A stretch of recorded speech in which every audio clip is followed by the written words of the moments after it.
Every parent's worst nightmare is losing a child and never knowing what happened. For 3 years, that's exactly what 2 families have lived with after twin girls vanished in the woods near Birch Hollow. The search turned up nothing. The case went cold. Life moved on, but the questions never stopped. Then 61-year-old Maris Gannett finds a small jacket tangled in ivy near an old cabin deep in the forest. She recognizes it. Maris has lived alone in these mountains for 30 years, trying to forget her own loss. Now she's facing a mystery she never wanted to uncover. Something was hidden out there all this time. What happened to those girls? Before we jump back in, tell us where you're tuning in from, and if this story touches you, make sure you're subscribed, because tomorrow I've saved something extra special for you. Maris Gannett woke before dawn, the way she had for 3 decades. No alarm clock, no schedule beyond what the mountain demanded. The cabin was cold, and her joints reminded her that 61 years carried their own weight, especially when you spent them hauling water and splitting wood. She dressed in layers, long underwear, flannel, a wool sweater her mother had knit 40 years ago, now patched at the elbows. Her hands moved through the routine without thought. Kindling, newspaper, a careful arrangement in the wood stove. The match caught, and soon warmth began filling the single room that had been her entire world since 1995. She put water on for coffee, real coffee, the one luxury she allowed herself, and looked out the window at the ridgeline beginning to show itself against the lightening sky. Snow still capped the higher peaks, though it was late April. The forest around her cabin stretched for miles in every direction, dense with Douglas fir and western hemlock, crossed by creeks that ran cold and clear. She knew every trail, every game path, every place where the undergrowth grew too thick to pass. She had a hand-drawn map, tacked to the wall, its edges curled with age, marked with her own notations. Good mushroom spots, where the deer bedded down, which springs ran year-round, locations of abandoned cabins and old logging roads. The map was her Bible. She'd created it over years of walking, adding details as she learned the land's rhythms and secrets. Every mark meant something. A fallen tree that made a good landmark, a rocky outcrop where you could see for 20 miles on a clear day, a meadow where wildflowers bloomed so thick in summer you could smell them from 100 yards away. Maris poured her coffee and sat at the small table, its surface scarred from decades of use. She didn't think about the past much anymore. Thinking didn't change anything. But mornings had a way of bringing things back, the quiet, the solitude, the particular quality of light before the sun cleared the trees. Mornings reminded her of Tommy. Her son would have been 41 now. Would have been. Those 2 words contained everything, a whole life that never happened. Grandchildren she'd never meet, conversations that ended when he was only 8 years old. Tommy had drowned in a river while she'd been 20 feet away, distracted for just a moment, just long enough. The search and rescue teams had found his body 3 days later, caught in branches downstream. They'd been kind, those searchers, but their kindness couldn't touch the hole that opened in her chest that day and never closed. Her husband couldn't forgive her. She couldn't forgive herself. The marriage ended within a year, and she drifted for a while, working odd jobs, moving from town to town, until she realized she couldn't bear being around people anymore. Their sympathy was worse than their judgment. She'd saved enough money, bought this piece of land, 40 acres of nothing but trees and silence, and built the cabin with her own hands. It had taken 2 years and nearly broken her, but she'd needed something to break her. She'd needed the work to be so hard it left no room for thought. The town of Birch Hollow sat 8 miles away by the old logging road, though Maris rarely used that route. She preferred the trails, even though they added distance. The town was small, maybe 300 people, logging families mostly, folks who'd been there for generations. She went in once a month, sometimes less, to get supplies she couldn't produce herself. Coffee, salt, flour, kerosene for the lamps. ammunition for the rifle she kept for protection, and the occasional deer that would keep her in meat for months. Ben Halford ran the general store, and he was the closest thing she had to a friend. He was 74 now, moved slower than he used to, but his mind was sharp and his discretion absolute. He never asked questions, never pushed. When she came in, he'd gather her supplies, add them to her tab, and they'd talk about weather or wildlife, nothing personal. Maybe twice a year she'd join him for coffee at the counter, and they'd share the comfortable silence of two people who understood that some stories didn't need telling. It was Ben who'd told her about the missing girls 3 years ago. She'd come in for supplies in July, and the whole town had been consumed by it. Search and rescue everywhere, helicopters overhead, volunteers combing the woods. Maris had kept to herself, watched from a distance. She'd seen the mother on the news, Susan Kovacs devastated, begging for information. The father, Raymond, standing beside her looking hollowed out. The girls were twins, 12 years old, Lily and Emma. They'd been camping with their father about 5 miles from where Maris lived, a popular spot near Blackwater Creek where families went because the sites were maintained and rangers checked regularly. The story was that Raymond had gone to move the car closer to the campsite. Rain was coming, and he wanted to pack up early. He'd left the girls at the tent for maybe 30 minutes. When he came back, they were gone. No sign of struggle, no note, no tracks leading away. It was as if they'd simply vanished. The search went on for weeks, then months, then quietly faded. No bodies were found, no evidence of foul play, no ransom demands. The official conclusion was that they'd wandered off and succumbed to exposure or gotten lost in the vast wilderness. Animals might have scattered any remains. Maris had felt for the family, especially the mother, but she'd kept her distance. She couldn't help them. She couldn't even help herself most days. She'd learned that the only way to survive her own loss was to not engage with anyone else's. It was a hard truth, but it was hers. Yesterday had changed that. She'd been checking her trapline. She ran a string of live traps for rabbits and the occasional grouse, and had decided to swing by the old Macready cabin. Jasper Macready had been a trapper back in the 40s and 50s, and his cabin had been abandoned since the 70s. It sat in a hollow, surrounded by thick brush and second-growth timber, well off any maintained trail. Maris liked to check on it maybe twice a year, just to see if anyone had been using it. Transients sometimes found these old places, and while she didn't care what people did, she liked to know who was moving through her territory. The cabin was falling apart, roof caved in on one side, windows long gone, door hanging crooked on rusted hinges. Blackberry vines had taken over, climbing the walls, covering everything in thorny tangles. She'd been picking her way around the perimeter when she saw it, a splash of color that didn't belong. Something blue, caught in the ivy that wrapped around a fallen beam. She'd pulled it free carefully, her heart already knowing before her mind caught up. A child's jacket, size for maybe a 10 or 12-year-old, faded denim with a pink butterfly patch on the sleeve. The fabric was weathered but not completely rotted. It had been there for a while, but not decades. She'd turned it over in her hands and found the tag inside the collar, handwritten in permanent marker, Emma K. Emma Kovacs. Maris had stood there for a long time, holding that jacket, feeling the weight of it. This was 5 miles from where the girls had disappeared, deep in the woods where searchers had likely looked but might have missed in the dense undergrowth. This meant something. This changed everything. She'd brought the jacket home, laid it on her table, and stared at it until dark. She'd barely slept, her mind turning over possibilities. If the jacket was here, either the girls had made it this far on their own, unlikely for 2 12-year-olds with no wilderness experience, or someone had brought them here.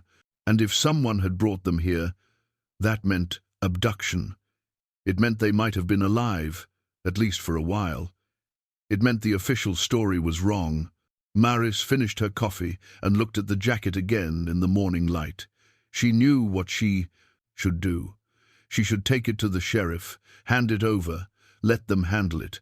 but she also remembered how the authorities had handled Tommy's case. The condescension, the assumption that she'd been negligent, the way they'd looked at her like she'd killed her own son through carelessness. She'd cooperated fully, answered every question, and it had been one of the worst experiences of her life, worse even than the grief, because it had added shame to the unbearable weight of loss. She didn't trust them. But more than that, something in her chest had opened when she found that jacket. Some long-closed door had cracked, and light was getting in, or maybe darkness was getting out. She couldn't tell which. But she knew she couldn't just walk away.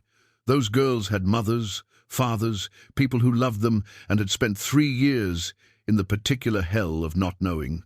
If there was any chance, any possibility of finding out what happened, she had to try. Just for a day or two, she told herself. Just to see if there was anything else. Then she'd decide what to do next. Maris pulled on her boots, heavy leather ones she'd resoled herself twice, and gathered her gear. The jacket in a plastic bag, her pack with water and jerky, binoculars, a knife, matches, and a coil of bright orange surveyor's tape for marking.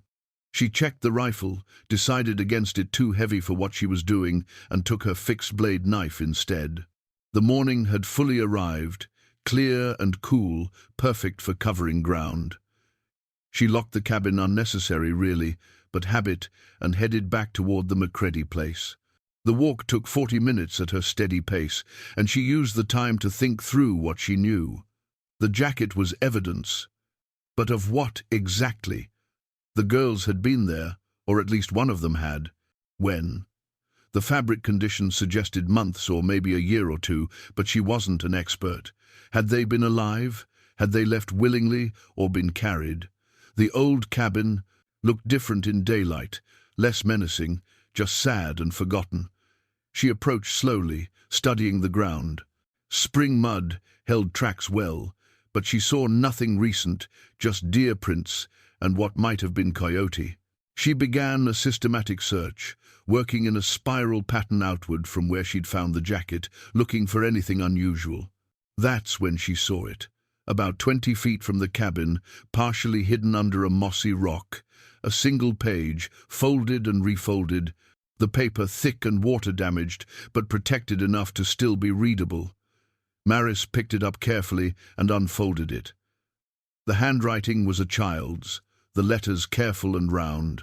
Her breath caught as she read the date at the top, July 29th, 2 weeks after the girls had disappeared. The entry was short, just a few lines. "We're still here. He said we have to stay quiet. Emma cries at night, but I tell her it's going to be okay. He brings food. Says we're safe now. Says someone was trying to hurt us. I don't understand. I just want to go home." Maris read it 3 times, her hands shaking. 2 weeks after. They'd been alive 2 weeks after everyone assumed they were dead.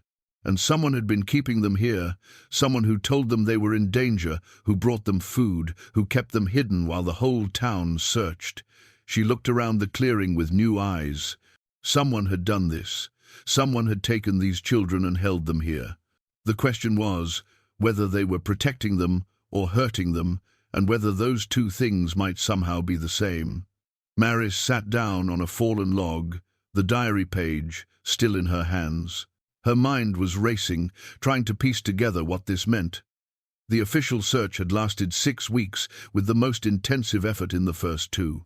By July 29th, when this entry was written, the search had been scaled back significantly. Most volunteers had gone home.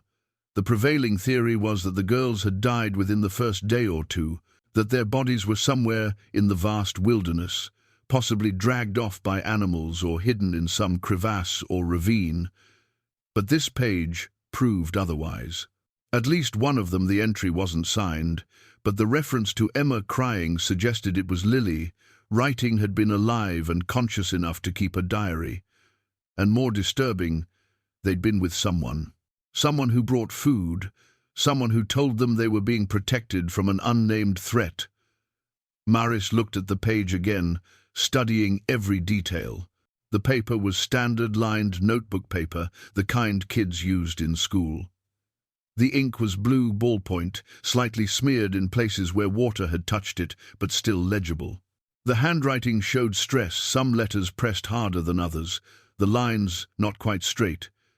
This was a child writing in fear, trying to make sense of something incomprehensible. She carefully folded the page and placed it in her pocket, then resumed her search with renewed urgency. If there was one page, there might be others. She worked methodically, checking under rocks, in the crevices of the fallen cabin walls. Anywhere something small might have been hidden or blown by wind. An hour passed with nothing, then another. The sun climbed higher, warming the air, and Maris shed her outer layer. She was about to expand her search radius when something caught her eye near a cluster of young alders, a thin piece of twine tied between two saplings about knee-height.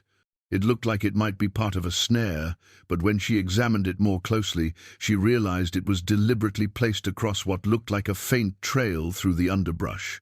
A tripwire, or rather, a marker of some kind. Maris followed the trail, moving slowly, watching where she placed her feet. The path was narrow, barely visible, the kind that came from regular use rather than deliberate clearing. Someone had walked this route many times, enough to wear down the vegetation, but not enough to make it obvious. The trail led away from the McCready cabin, heading northeast through dense timber. After about 200 yards, it opened into a small clearing she'd never noticed before, sheltered by a ring of old-growth cedar. In the center of the clearing, nearly invisible until you were right on top of it, was a makeshift shelter, branches woven together and covered with bark and moss, built low to the ground. Maris approached cautiously. The shelter was empty but had clearly been used. Inside, she found evidence of habitation.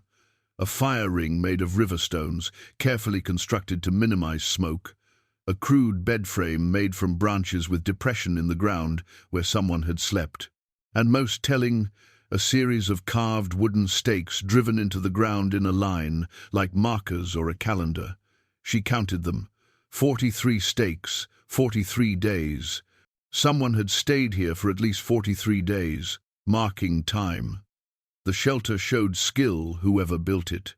Knew how to live in the woods, how to stay hidden, how to survive. This wasn't amateur work. This was someone who understood wilderness, living at a deep level. Near the fire ring, she found something else, a small animal snare, well made and functional. The wire was relatively new, maybe a few years old at most. Beside it lay the cleaned bones of what looked like a rabbit. Someone had been catching food here, cooking it, surviving. Had the girls been here? Had they been kept in this shelter while the whole town searched for them? The thought made her sick. 2 12-year-old girls, terrified and confused, held in the woods by someone who thought he was protecting them or claimed to. Maris sat back on her heels, thinking. The timeline was starting to form. The girls disappeared on July 15th. 2 weeks later, one of them wrote that diary entry at the McCready cabin. The 43 stakes suggested someone stayed at this shelter for at least 6 weeks. Had they been moved between locations? Had the person keeping them been worried about searchers getting too close? She examined the clearing more carefully, looking for anything else that might tell the story. At the base of one of the cedars, she found initials carved into the bark, V.K. The carving was old enough that the bark had begun to heal around it, but not so old that it had completely faded.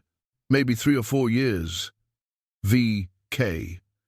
The girl's last name was Kovash. Could this be a relative? The father's name was Raymond. Maris tried to remember if Ben had mentioned any other family members, but her memory was fuzzy. She'd been only half listening to the town gossip at the time, trying to stay uninvolved. She needed to know more about the family, about who might have done this. But she was reluctant to ask too many questions in town. People would want to know why she was interested, and she wasn't ready to explain. Not yet. Not until she understood more about what she'd found. Maris pulled out her surveyor's tape and marked the trail leading to the clearing, tying small pieces at eye level on branches every 20 yards or so. She'd need to find this place again, and while she could navigate these woods better than most, it was easy to lose your bearings in dense timber where every tree looked like the last one. She spent another hour searching the area but found nothing else significant. The shelter had been abandoned for a while, moss was growing on the bark roof, and leaves had accumulated inside. Whoever had been here was long gone. As she prepared to leave, something occurred to her. If someone had kept the girls here for over a month, they would have needed supplies, food beyond what you could catch, water containers, blankets, basic necessities. You couldn't keep 2 children alive in the woods for 6 weeks with nothing. Which meant someone had been going back and forth to civilization, buying supplies, carrying them in. Someone from Birch Hollow. The realization settled over her like cold water. This wasn't a stranger passing through. This was someone local, someone who knew these woods, someone who could move between town and wilderness without attracting attention. Someone who might still be there, living among the people who'd searched for those girls, carrying the secret of what he'd done. Maris looked back at the clearing one more time, committing every detail to memory. Then she headed home, moving quickly now, her mind working through what she knew and what she needed to find out. The girls had been taken. They'd been kept alive, at least for a while, by someone who knew how to survive in the wilderness. That person had moved them between locations, staying ahead of searchers. The diary entry suggested he'd told them they were in danger, that he was protecting them. But protecting them from what? Or from whom? And the biggest question, the one that made her chest tight and her hands shake, where were Lily and Emma Kovac now? By the time Maris reached her cabin, the sun was past its peak. She was tired, hungry, and overwhelmed by what she'd discovered. She made a simple meal, bread and cheese, an apple from her winter stores starting to wrinkle, but still good, and sat at her table with the diary page in front of her. She'd spent 30 years trying to escape the pain of losing a child. She'd built walls, physical and emotional, to keep the world at bay. She'd convinced herself that isolation was survival, that caring about anything beyond her immediate needs would destroy her. But those walls were cracking now. She could feel them giving way.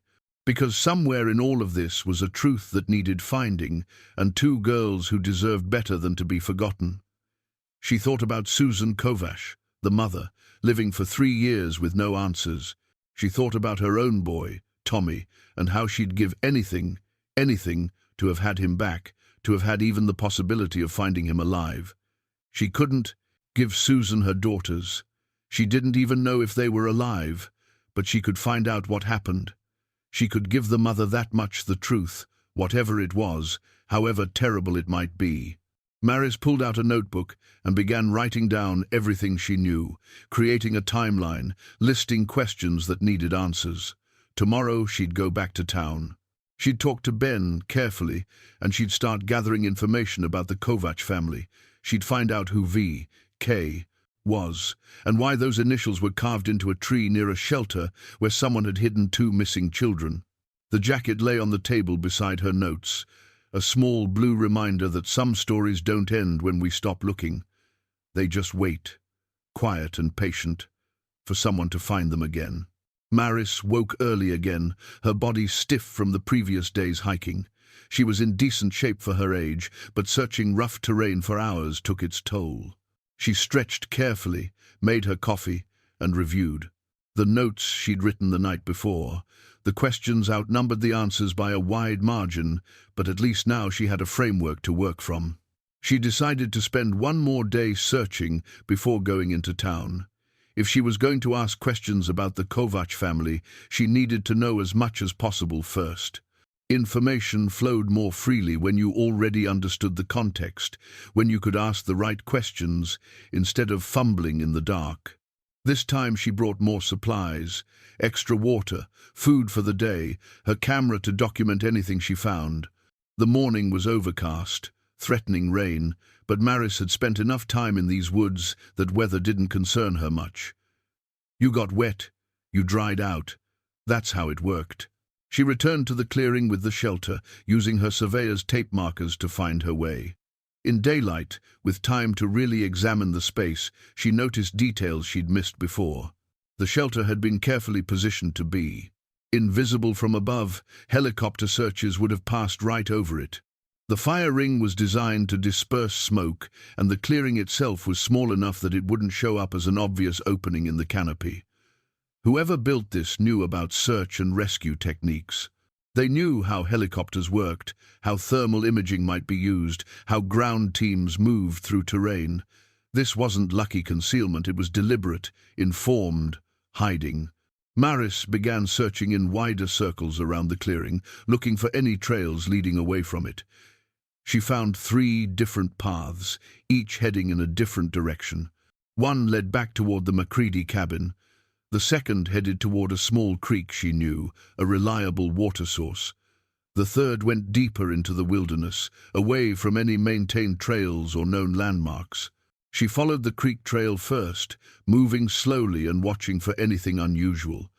After about 10 minutes of walking, she found another snare. Trap, this one set along what looked like a rabbit run. The trap was old, the wire oxidized, and the trigger mechanism seized up, but the craftsmanship was evident. Whoever set it understood animal behavior and knew how to construct an effective trap from minimal materials. The trap reminded her of one she'd seen in old books about wilderness survival, the kind of knowledge that wasn't common anymore. Most people bought their traps from stores or didn't trap at all.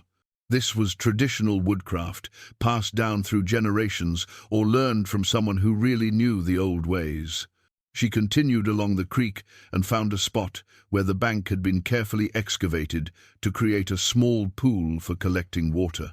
Stones had been arranged to filter sediment, and there were marks in the mud that might have been from containers, jugs, or buckets set down repeatedly in the same places. Again, this showed knowledge and planning. Someone had been living out here with some degree of comfort and sustainability. Maris took photographs of everything, using her old film camera. She didn't trust digital devices. They seemed too fragile, too dependent on batteries and electronics that could fail. Film was simple, reliable. She'd have to get the roll developed in town, but that was a problem for later. She followed the third trail, the one heading deeper into the wilderness. This path was less distinct than the others, used less frequently or more carefully obscured. It wound through dense undergrowth, crossed a rocky slope where following it became nearly impossible, then picked up again on the other side in a stand of old hemlock. The trees here were massive, their trunks 4 feet across, their canopy so dense that little light reached the forest floor. It was dim and quiet, the kind of place that felt ancient and watchful. Maris moved carefully, aware of how easy it would be to get disoriented in terrain like this. After nearly an hour of difficult travel, she found herself at the edge of a steep ravine. Water rushed somewhere below, out of sight. The trail seemed to end here, or rather, it went down a steep, treacherous descent that would require both hands and considerable nerve. She studied the slope, looking for signs that someone had climbed down. At first she saw nothing, but then she noticed a pattern, small trees that had been grasped repeatedly, their bark worn smooth in hand-sized patches. Someone had used these as handholds going up and down this slope enough times to leave marks. Maris considered following the trail down but decided against it. The descent looked dangerous, and she was alone. If she fell and injured herself out here, no one would find her for days or weeks. She needed to be smart about this. Instead, she carefully worked her way along the rim of the ravine, looking for an easier route down or for any clue about what was at the bottom. After about 20 minutes, she found a spot where the ravine wall had partially collapsed, creating a rough but navigable path to the bottom. She took it slowly, testing each foothold before committing her weight. Loose rocks skittered away beneath her boots, and twice she had to stop and reconsider her route, but eventually she made it to the bottom, breathing hard but uninjured. The ravine floor was narrow, maybe 15 feet across, with the creek running swift and cold through its center. The walls rose steeply on both sides, and the light was dim even though it was midday. She could see why someone might choose this place. It was naturally hidden, protected from weather, and the sound of the creek would mask any noise. She began searching methodically and found what she was looking for, about 50 yards downstream, another campsite, this one more permanent-looking than the shelter. Someone had built a lean-to against the ravine wall, using fallen logs and branches to create a structure that would shed rain and provide genuine protection. A fire ring sat in front of it, this one larger and more established, the stones blackened from repeated use. But what caught her attention most was the debris scattered around the site, tin cans that had once held food, plastic water bottles, a torn tarp, and most significant, a child-sized shoe. Just one, small and muddy, the laces still tied. Maris picked it up carefully, her heart sinking. It was a girl's sneaker, purple with pink accents, size that would fit a 12-year-old. She searched the area more thoroughly and found other items, a hairbrush tangled with long blonde hair, a torn piece of cloth that might have been from a shirt, and beneath a pile of pine needles, half hidden and easy to miss, another carved wooden stake. Someone had lived here with the girls. This was where they'd been brought after the initial shelter, moved deeper into the wilderness as the search intensified. How long had they stayed here? The debris suggested weeks at minimum, maybe longer. Maris sat down on a log, the shoe still in her hand, and tried to imagine what it had been like. Two young girls, taken from their campsite, told they were in danger, kept in the woods by someone who claimed to be protecting them. Had they believed him? Had they tried to escape? The diary entry had mentioned crying, confusion, a desperate desire to go home. She thought about the fear they must have felt, the bewilderment. At 12 years old, you were old enough to understand danger, but not old enough to fully process betrayal by an adult. You wanted to believe that grown-ups knew what they were doing, that there was some reason for the nightmare you were living through. The shoe felt impossibly light in her hands. She set it down carefully, as if it were fragile, as if it might break. Then she continued searching, documenting everything she found, building a fuller picture of what had happened in these woods 3 years ago. By the time she climbed back out of the ravine, the afternoon was fading and her energy was depleted. She'd found more questions than answers, but the questions were getting more specific, more focused. She knew now that the girls had been moved between at least 3 locations: the McCready cabin, the sheltered clearing, and the ravine campsite. She knew their captor had wilderness skills and knowledge of search techniques. She knew he'd kept them alive for weeks at minimum.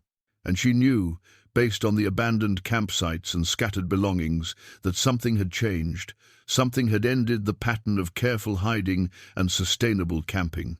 Either the girls had been moved again to somewhere she hadn't found yet, or something worse had happened. Maris made her way home as the first drops of rain began to fall. Tomorrow she'd go to town and talk to Ben. She needed names, history, connections. She needed to know who V.K. was, and whether that person was still in Birch Hollow, walking around free while 2 families lived with unanswered questions. The drive into Birch Hollow took 30 minutes on the old logging road, Maris's truck rattling over washboard ruts and potholes. She didn't come to town often enough to justify maintaining the road, and the county certainly wasn't going to do it. The truck was a 1987 Ford, older than some people's children, but it ran reliably, and she could fix most problems herself with basic tools and patience. Town looked the same as always, a single main street with the general store, a diner, a post office that doubled as a bus stop, and a scattering of houses spreading out from the center. The old lumber mill sat silent at the edge of town, shut down 10 years ago when the last of the big timber companies pulled out. Most of the younger people had left after that, following work to bigger towns and cities. The ones who stayed were old-timers like Ben, folks who'd rather scrape by than leave the place they'd always known. Maris parked in front of the general store and sat for a moment, gathering herself. She didn't like being around people anymore, even people she trusted. It took effort to navigate conversations, to appear normal, to not let the years of solitude show too plainly in her manner. But this was necessary, so she'd do it. Ben was behind the counter when she walked in, reading a newspaper through glasses that sat crooked on his nose. He looked up and smiled, genuine pleasure in his weathered face. "Maris Gannett, twice in 1 month. Should I be worried? Maybe you should be flattered," she said, managing a small smile in return. "I'll take what I can get. Coffee? Please." He poured from the pot he kept going all day, handed her the cup, and waited. Ben understood silence, knew when to let it stretch and when to fill it. Maris appreciated that about him more than she could say. She sipped the coffee, not as good as what she made at home, but hot and strong, and tried to figure out how to start. "I've been thinking about those girls," she said finally. "The Kovac twins." Ben's expression shifted, became more careful. "That was a hard time, still is for some folks. The mother still lives here?" "Susan, yes. She's over on Elm Street, same house they lived in before. Never left, never remarried. Some people can't let go, I guess." "And the father?" "Raymond moved away maybe a year after it happened. Couldn't take it anymore, people said. The marriage fell apart pretty quick. Can't imagine what that does to two people, losing their children like that." Maris nodded, thinking about her own marriage's collapse. "Did he have family here?" "Raymond." Ben refilled his own coffee, taking his time. "He had a brother, Vincent, older by a few years. They weren't close from what I understood. Vincent was always a bit odd, lived up in the hills somewhere. Kept to himself mostly." "Vincent Kovac," Maris said, feeling pieces click into place. "V.K. That's right. Why the sudden interest?" "Just thinking, that's all. When you get old and live alone, your mind wanders." Ben studied her with eyes that had seen 74 years of human nature. "Your mind doesn't wander, Maris. It's one of the sharpest I've known. If you're asking about this, there's a reason." She met his gaze, weighing how much to say. "Maybe, but I'm not ready to talk about it yet. I need to understand some things first." "Fair enough. But be careful. That whole situation hurt a lot of people, and some wounds don't heal right. Picking at them can make things worse." "I know. Tell me about Vincent." Ben settled onto his stool, the wood creaking under his weight. "Vincent was maybe 50 when the girls disappeared, so he'd be 53 or so now. Never married, no kids of his own. Did odd jobs around town when he needed money, handyman work mostly, repairs, some construction. He was good with his hands, knew carpentry and mechanical work. But he was strange in his manner, didn't talk much, would sometimes just stare at you, without saying anything." "Did he know the girls?" "I suppose he must have, being their uncle. But I never saw them together. Raymond and Vincent weren't on good terms from what I heard. Some old family business, inheritance dispute or something. But that might just be gossip." "Where does Vincent live?" "Somewhere up in the National Forest, I think. He'd come into town every few weeks for supplies, but I don't think anyone knew his exact location. He was questioned when the girls disappeared, of course. Sheriff talked to him for hours. And he had an alibi. Said he was working on a cabin he was building, way up past Miller's Ridge. Sheriff checked it out, found the cabin under construction, just like Vincent said. There was no evidence connecting him to the disappearance." Maris drank her coffee, thinking, an alibi could be faked, especially if you knew the land well enough. "Is he still around?" "Haven't seen him in maybe 2 years. Could be he moved on, or could be he's just staying away from town more. People like that sometimes do get more reclusive as they age." "What about the sheriff who handled the case?" "Marcus Briggs. He ran the investigation, coordinated all the search efforts, did everything he could from what I saw.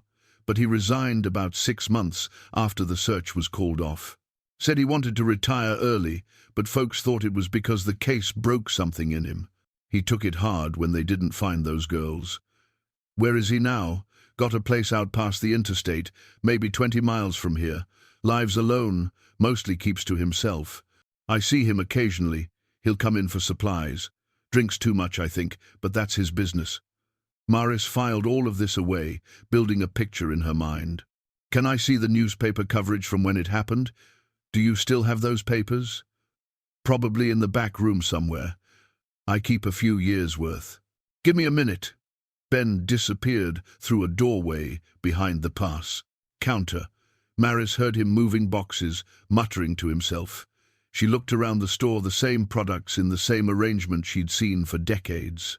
There was comfort in that consistency, even if it also spoke to stagnation. Ben returned with a cardboard box, newspapers stacked inside.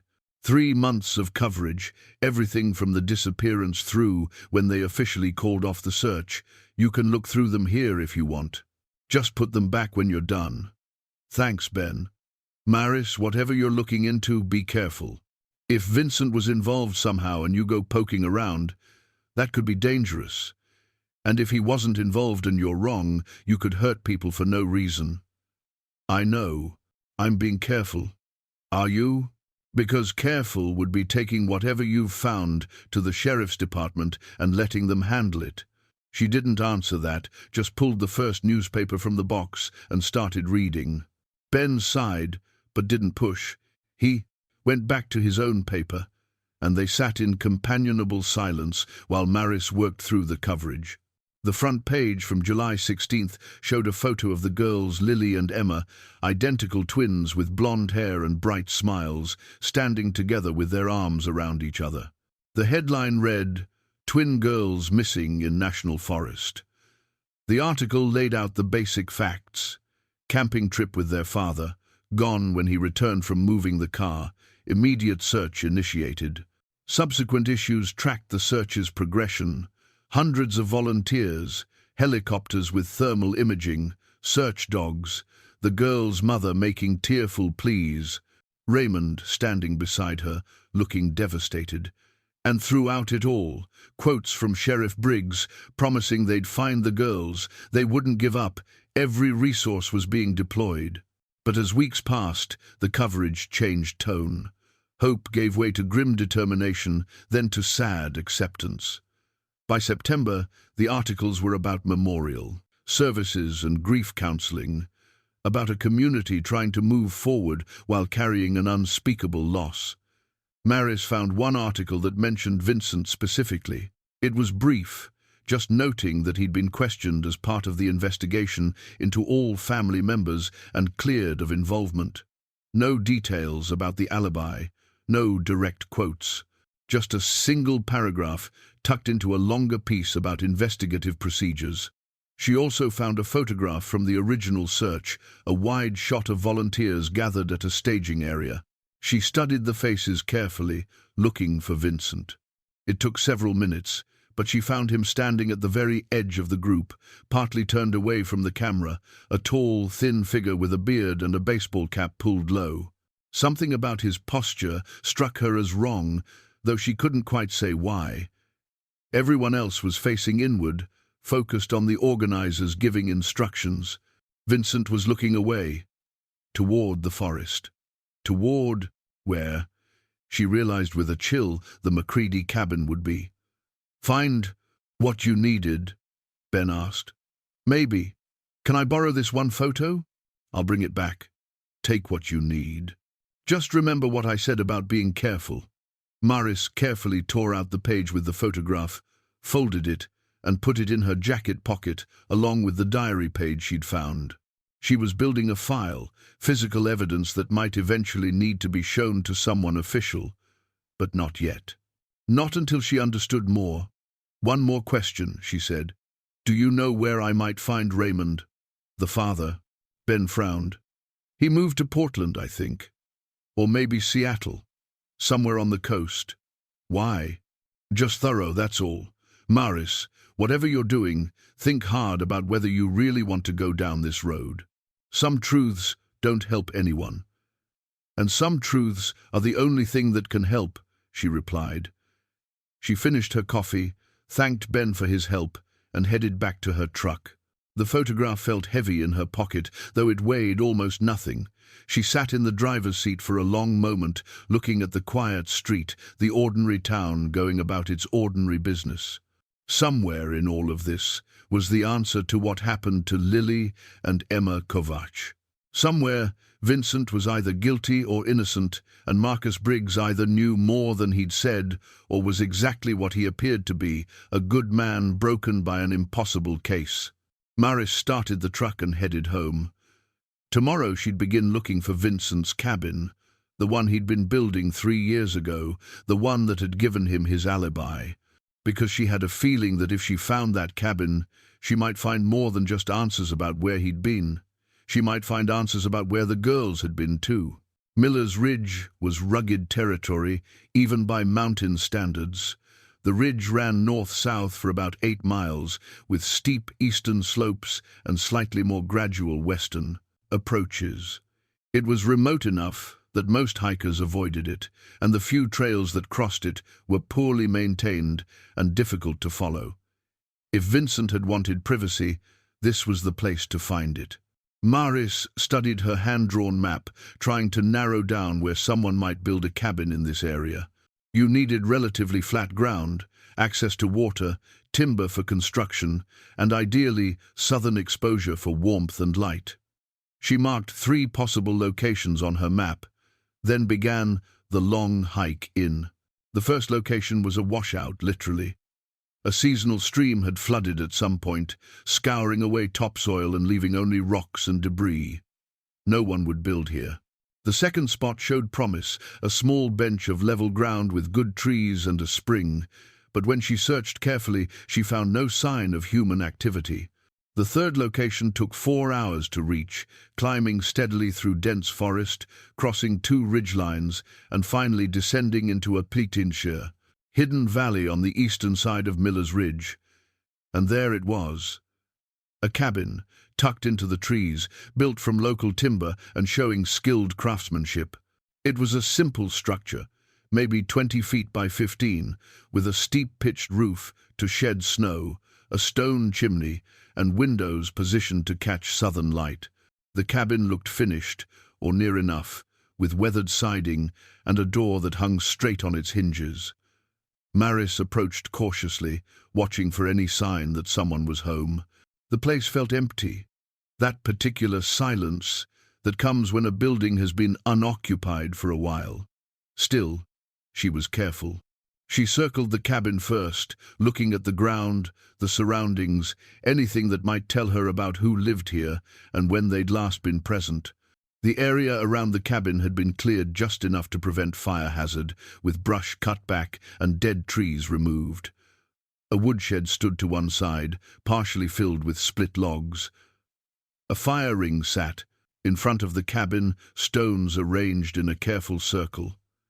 Everything spoke to someone who knew what they were doing, who understood how to live in a place like this sustainably. She found the carved birds almost immediately, small wooden figures hanging from branches around the perimeter, maybe a dozen of them. Each one was different, but clearly made by the same hand. They were robins mostly, though she saw a jay and what might have been a sparrow. The carving was detailed, showing real skill and patience. These weren't crude whittling projects, they were art. Maris remembered the initials carved in the tree near the shelter. V.K. Vincent Kovacs. This had to be his place. The door was locked, but the lock was simple. Maris hesitated only briefly before using her knife to work the mechanism. This was trespassing, possibly tampering with evidence, definitely illegal.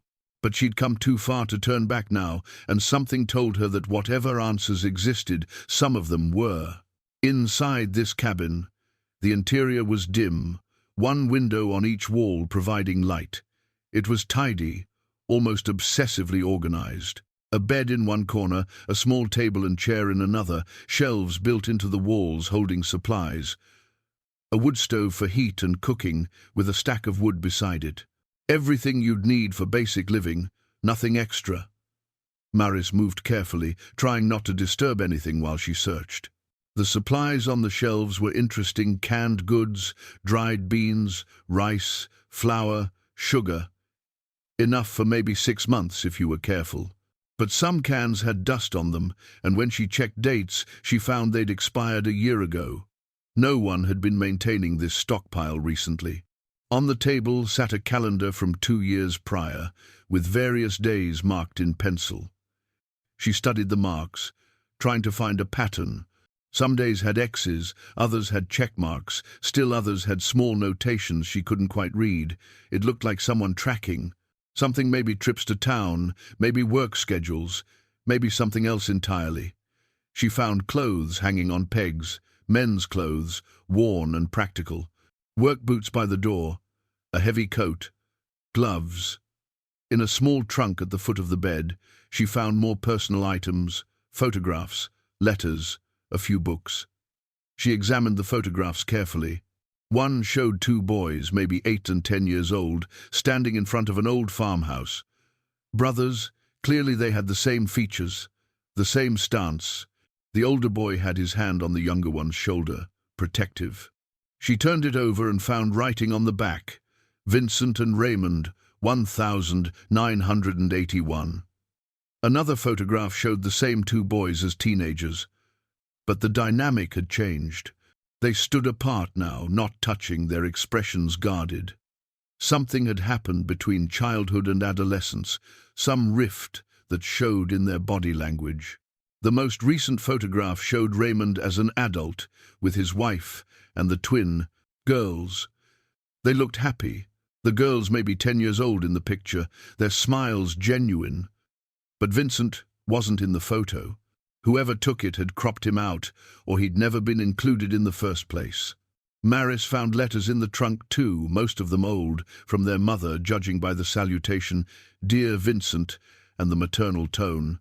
But one letter was different, more recent, written in a man's hand. She read it carefully. "Vincent, I know we haven't spoken in years, and I know you blame me for what happened with the farm. But I need your help. Susan is threatening to take the girls and move to California. She's talking about divorce, about custody. I can't let her take my daughters away. I know you know these mountains better than anyone.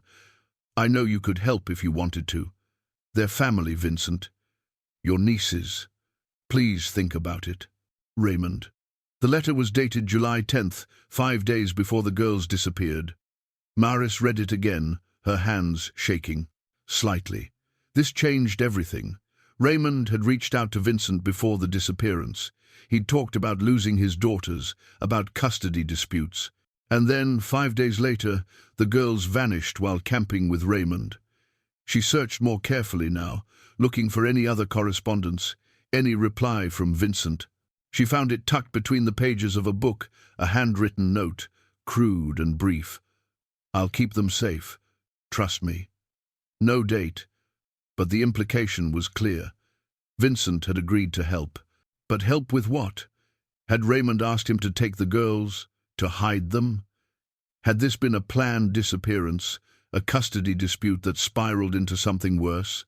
Maris sat down on the cabin's single chair, trying to process what she'd found. If Raymond and Vincent had conspired together, that meant the whole camping trip story was a lie. The tearful father on the news, the desperate searches, the grieving family, all of it a performance to cover up what Raymond had asked his brother to do. But why keep the girls hidden for so long? Why not return them after a few weeks, claim they'd been lost and found? Unless something had gone wrong, unless the plan had fallen apart somehow. She thought about the campsites she'd found, the evidence of the girls being moved from place to place.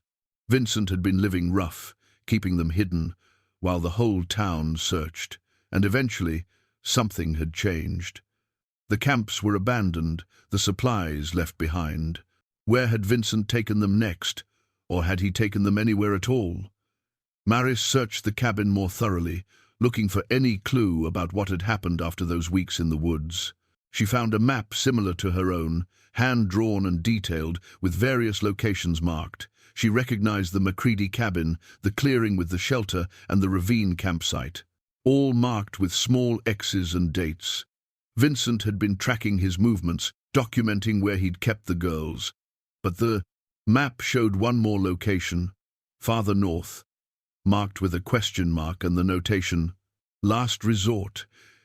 She studied the landmark references, trying to place it on her mental map of the territory. It looked like it was near the old Greenwood mine, an abandoned copper operation from the 1922. The mine had been closed for decades, the tunnels considered too dangerous to enter. A mine would be the perfect place to hide someone long-term. Protected from weather, impossible to search thoroughly, remote and forgotten. But it would also be a terrible place, dark, damp, dangerous, no place for two young girls. Unless those girls weren't alive anymore. The thought made her sick, but she had to consider it. If something had happened to Lily and Emma, if they'd died while in Vincent's care, a mine would be a logical place to hide their bodies. Deep enough that they'd never be found, protected from animals, undisturbed by human activity. Maris carefully photographed the map and the letters, with her camera, making sure to capture every detail. Then she put everything back exactly as she'd found it, locked the door behind her, and started the long hike toward the Greenwood mine.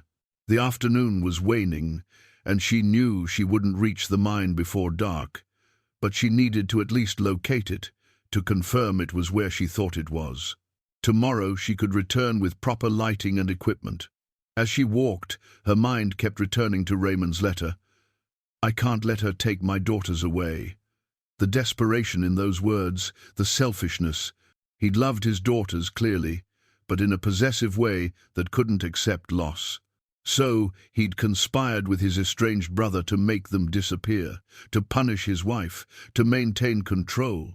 And two 12-year-old girls had paid the price for their father's twisted love and their uncle's misguided loyalty. The sun was setting when Maris finally spotted the old mine entrance, a dark opening in a rocky hillside. Surrounded by rusted equipment and weathered warning signs, she'd come back tomorrow with her headlamp and rope, prepared for whatever she might find in those tunnels. But tonight, she'd go home and sit with what she'd learned. The story was becoming clearer, the pieces fitting together into something tragic and terrible. She just had to follow it to the end now, wherever that led. Maris returned to the Greenwood mine at first light, carrying a pack with everything she might need: rope, a powerful headlamp with spare batteries, first aid supplies, water, protein bars, and her knife. She'd also brought a whistle and told herself she'd check in with Ben if she wasn't back by evening. It wasn't much of a safety net, but it was better than nothing. The mine entrance yawned before her, a roughly rectangular opening, maybe 7 feet tall and 5 feet wide, shored up with old timbers that had darkened with age but still looked solid. Warning signs plastered around the entrance declared it unsafe, unstable, forbidden. She ignored them and clicked on her headlamp. The tunnel ran straight for about 30 feet before branching. The air was cool and damp, smelling of earth and stone and time. Her light caught glints of water seeping down the walls, and she could hear dripping echoing from somewhere deeper. The floor was uneven, covered with rocks and debris that had fallen from the ceiling over decades of neglect. She moved carefully, testing the ground before committing her weight, watching for loose rocks or holes. The tunnel branched multiple times, creating a maze of passages that would be easy to get lost in. She marked her route with chalk, drawing arrows on the walls so she could find her way back. The first few branches revealed nothing, empty passages, some collapsed, others simply ending at walls of rock where the ore had played out or the work had been abandoned. But the fourth branch, narrower and less obvious than the others, showed signs of recent use. The floor here had been cleared of loose rock, creating a path that was easier to walk. And carved into the wall at shoulder height, she found another small wooden bird, Vincent's marker. He'd been here. Maris followed the tunnel deeper, her light casting strange shadows on the rough walls. The passage narrowed further, and she had to duck in places where the ceiling sagged. She was maybe 100 yards into the mountain now, farther than she'd ever wanted to be underground. The weight of rock above her felt oppressive, making her breath come faster.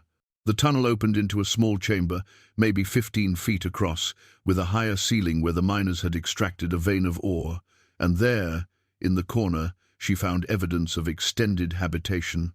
Someone had built a crude shelter here using tarps and wood, creating a windbreak against drafts from the tunnel. A camping lantern sat on a flat rock, its battery long dead. Empty food containers were stacked neatly against one. Wall dozens of them, suggesting weeks or months of meals. And most telling, 2 sleeping bags lay rolled up beside the shelter, child-sized. Maris's throat tightened. The girls had been here. Vincent had brought them to this dark, cold hole in the mountain and kept them here while everyone searched above ground. She tried to imagine what it had been like for them, the fear, the darkness when the lantern was off, the cold seeping into their bones, the absolute isolation. She searched the chamber methodically, documenting everything with her camera. Behind the shelter, she found more carved wooden stakes driven into cracks in the rock, Vincent's way of marking time. She counted them, 73 stakes, 73 days. More than 2 months. The girls had been in this mine for over 2 months. Maris found more diary pages tucked into a crevice in the wall, protected from moisture in a plastic bag. She pulled them out with shaking hands and read by the light of her headlamp. The entries were sporadic, sometimes days apart. They documented a descent into despair. The early entries were confused but still hopeful. Uncle Vincent says we have to stay here. He says, Dad will come get us soon. It's cold and dark, but we have food. Emma and I stay together all the time. Later, entries grew darker. It's been so long. Why doesn't Dad come? Uncle Vincent won't answer our questions anymore. He just brings food and leaves. We're so scared. What did we do wrong? And finally, heartbreakingly, Emma is sick. She coughs all the time and her forehead is hot. I told Uncle Vincent, but he just said she'll be fine. I don't think she's fine. I don't think I'm fine either. I want Mom. I want to go home. I don't understand why they're doing this to us. That was the last entry. No date, but based on the stake count, it would have been late September, maybe 2.5 months after the disappearance.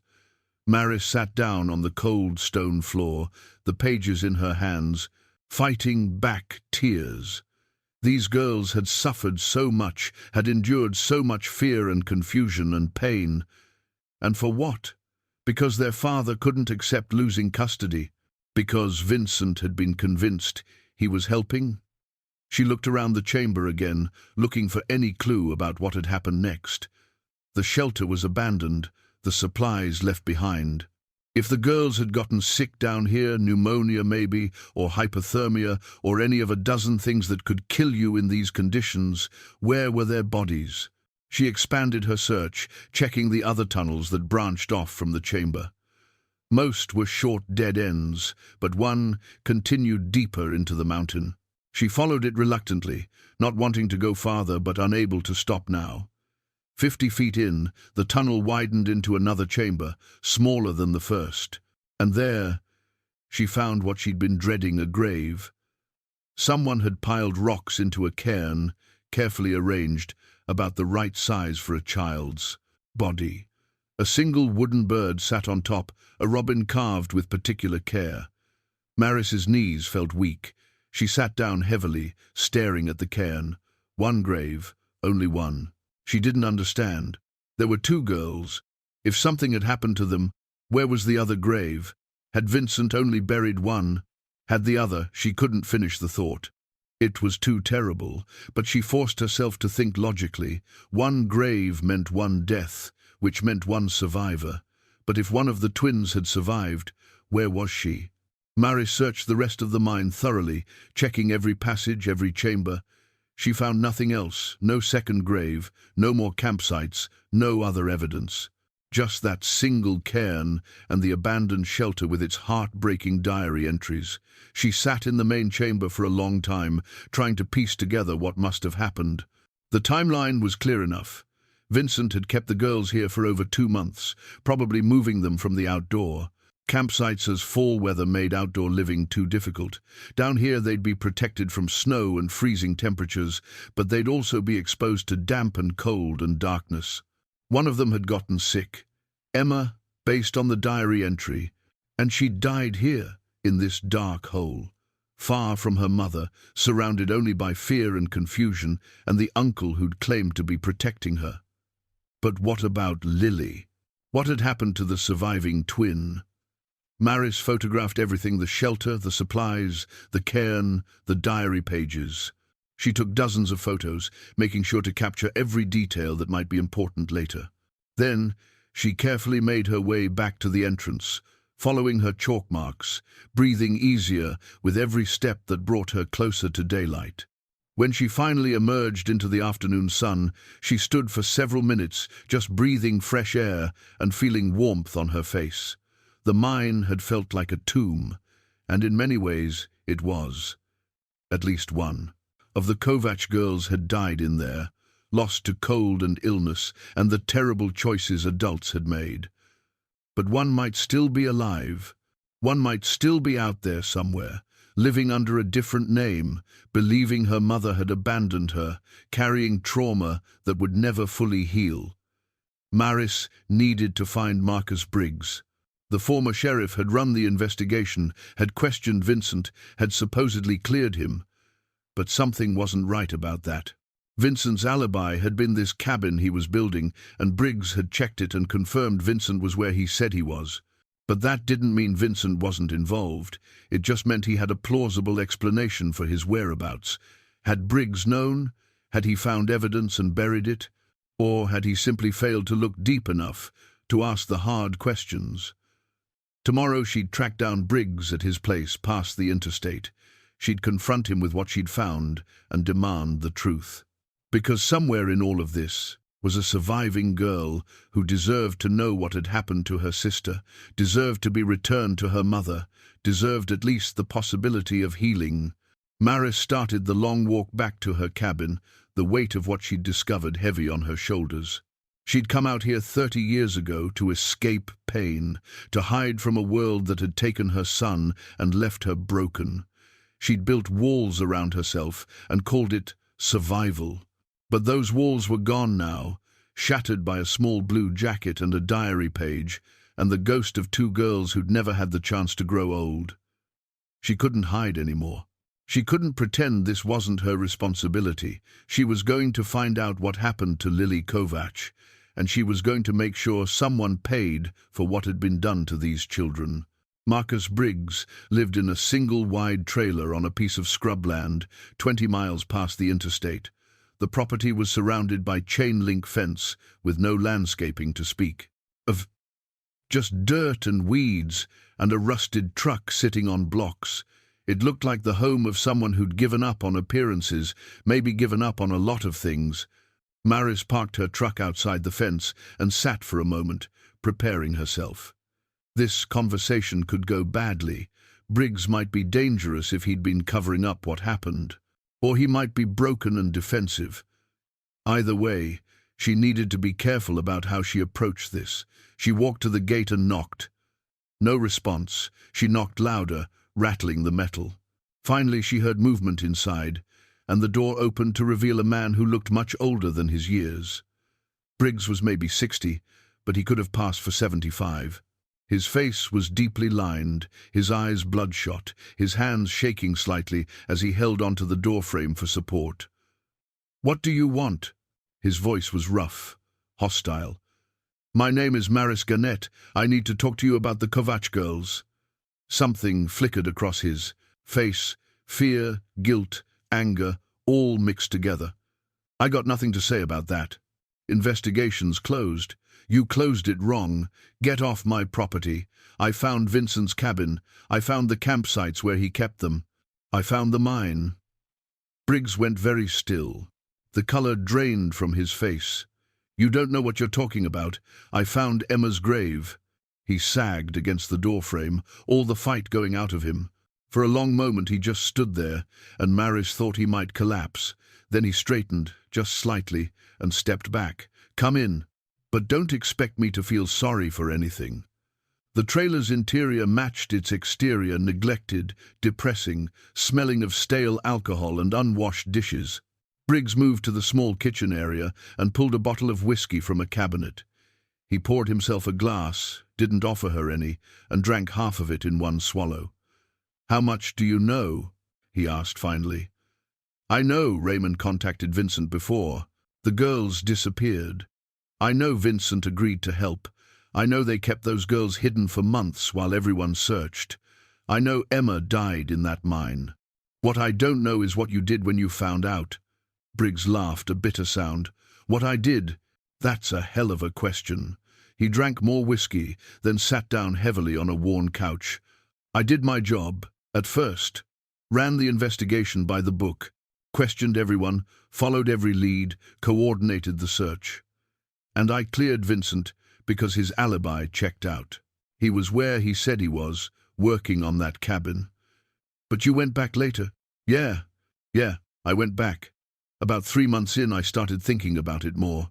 The timing of when Raymond moved his car, the fact that he'd left the girls alone for so long, the way Vincent had been working on that cabin in such a remote location right when the girls disappeared. It didn't sit right. "So you investigated further." "I went up to Vincent's cabin, found him there, drunk and falling apart. At first he wouldn't talk, but I pushed him, told him I knew something was wrong, that I'd keep digging until I found it. And he broke. Told me everything." Briggs poured more whiskey, his hands shaking worse now. Raymond had asked him to take the girls, to hide them for a while. The custody dispute was real. Susan really was threatening to move to California with them. Raymond couldn't stand the thought of losing his daughters, so he came up with this insane plan. He'd take them camping, make them disappear, let Vincent keep them hidden while everyone assumed they'd died. Then, after some time passed, after Susan had grieved and maybe moved on, Raymond would quietly retrieve them. They'd show up somewhere else, claim amnesia or trauma, whatever story would work. That's insane. It was insane. But Raymond convinced Vincent it was necessary, that it was about protecting the family. And Vincent, he wasn't quite right in the head, never had been. He idolized his younger brother despite everything that had happened between them. So he agreed. And then it all went wrong. Briggs nodded, staring into his glass. Vincent took the girls from the campsite while Raymond was gone. He'd been watching, waiting for the right moment. He brought them to those campsites you found, kept them hidden, told them it was temporary. But Raymond got cold feet. The search was too big, the media attention too intense. He couldn't figure out how to end it without exposing himself. So he just left the girls with Vincent, for months. For months. And Vincent kept thinking Raymond would come get them any day. But fall came, the weather got bad, and Raymond still hadn't showed up. So Vincent moved them to the mine, thinking he was protecting them from the cold. But it was too damp, too dark. They got sick. Emma died. Emma died. Briggs's voice cracked, and when she did, Vincent finally tried to contact Raymond, drove to the nearest phone, called him, told him what happened. And you know what Raymond said? Maris waited, her stomach churning. He said to bury her and keep Lily hidden. Said it was too late now, that if the truth came out he'd go to prison. He said to give it another few months, then he'd figure out what to do. My God, Vincent broke after that. He buried Emma in the mine, then couldn't stand to stay there anymore. He brought Lily out, moved her to another location. And that's when I found them. Where? A hunting cabin about 15 miles from here. Vincent was there with Lily, and she was in bad shape, malnourished, traumatized, barely speaking. I tried to take her, to end it right there, but Vincent pulled a gun, said he'd rather die than let me take her, that he'd promised to protect her, and he wasn't breaking that promise. Briggs stood up, pacing now, the words coming faster. We struggled. The gun went off. Vincent was killed instant, clean shot to the heart. It was self-defense, clear as day. But Lily saw it happen. She watched me kill her uncle. What did you do with her? I sat with her for hours, trying to explain, trying to help her understand. She was so broken, Maris, so completely destroyed by what had been done to her. And while I sat there, Raymond showed up. He came to the cabin. Vincent had told him where they were in that phone call. Raymond had been debating whether to come, whether to try to fix things or just let it all fade away. But when Vincent didn't answer follow-up calls, Raymond got worried and drove out. Briggs sat back down, his energy spent.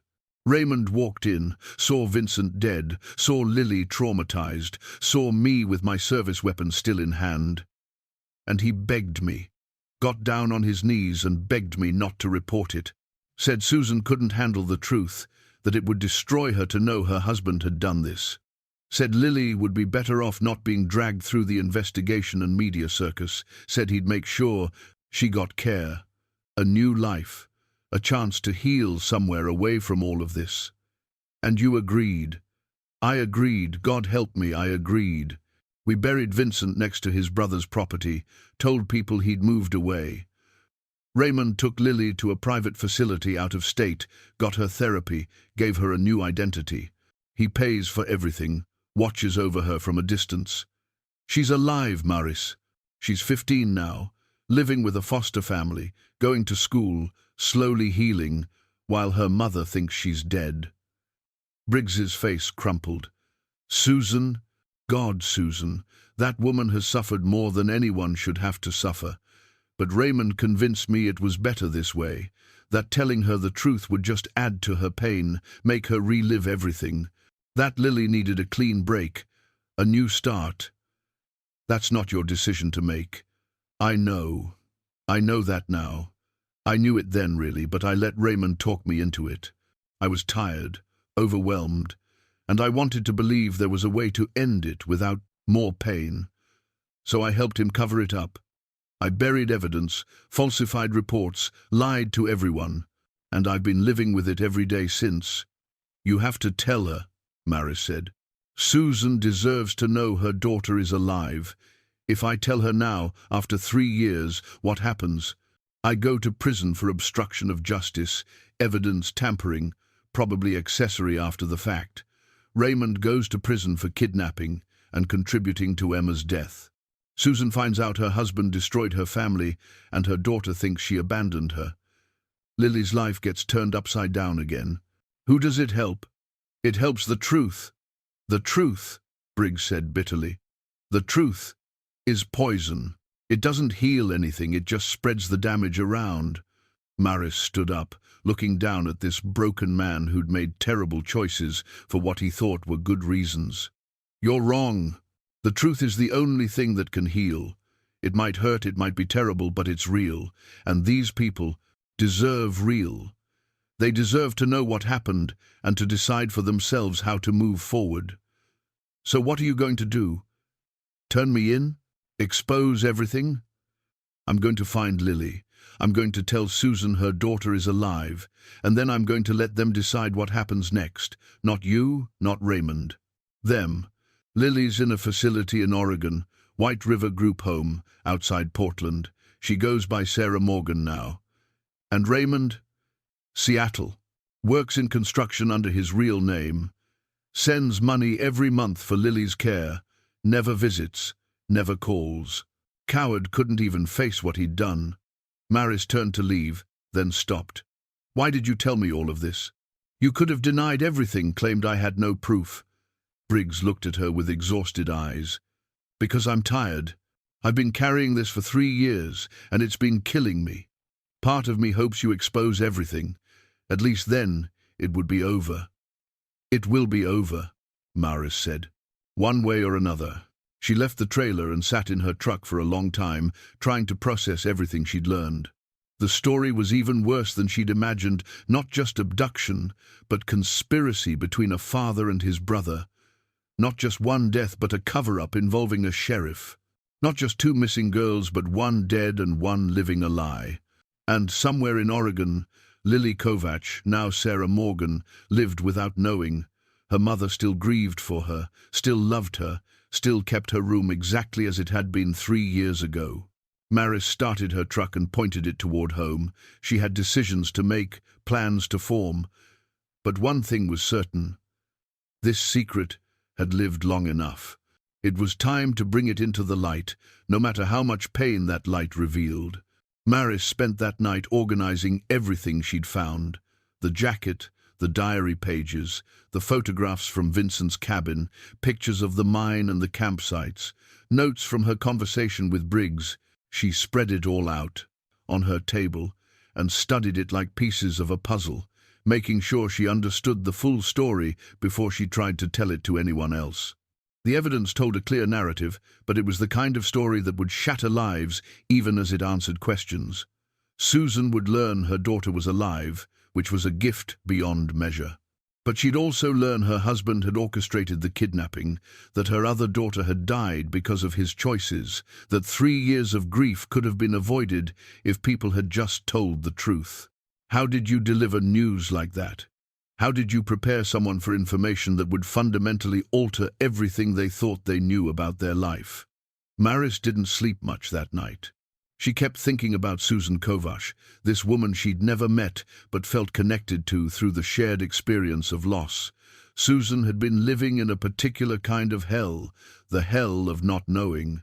At least when Maris's son died, she'd known what would happen. She'd been able to bury him, grieve him properly, eventually find some kind of peace with the terrible finality of it. Susan had been denied even that small mercy. By morning, Maris had made her decision. She would go to Susan first, tell her everything, show her the evidence. Susan deserved to hear it from someone who understood loss, not from police or media or anyone with an agenda. And then, together, if Susan wanted, they would contact the authorities and figure out how to bring Lily home. But first, she needed to make one more stop. She needed to see Ben. The drive to Birch Hollow felt longer than usual. Maris kept rehearsing what she'd say, how she'd explain what she'd found. Ben deserved to know too. He'd been watching over Susan for years, checking on her, probably worrying about her. He'd be relieved to learn one of the girls had survived, but he'd also be angry about the cover-up. The general store was just opening when she arrived. Ben looked surprised to see her again so soon. "Maris, what's going on? You look like you haven't slept." "I haven't. Not much." "Ben, I need to tell you something, and I need you to listen without interrupting." His expression grew serious. "All right." She told him everything. The jacket, the diary pages, Vincent's cabin, the mine, the grave, Briggs's confession, Raymond's conspiracy, Lily's survival. She watched his face change as the story unfolded. Shock, anger, disbelief, grief, all cycling through his weathered features. When she finished, he sat down heavily on his stool. My God, that poor woman. 3 years she's been living with this, and her daughter's been alive the whole time. I'm going to tell her today. I wanted you to know first. Does she have anyone? Susan, I mean. Any family, close friends? I don't know. I was hoping you could tell me. Ben thought for a moment. Her sister lives in Portland, I think. They talk on the phone sometimes, and there's a woman from her church who checks on her regularly, Patricia something. I don't remember the last name. But honestly, Maris, Susan's been pretty isolated. She stopped seeing most people after the first year. Too hard to face their pity, I think. Can you come with me? When I tell her. Ben looked at her with something like respect. You don't want to do this alone. I don't think she should be alone when she hears it, and I'm not sure I'm the right person to help her through what comes after. You know her better than I do. I'll come.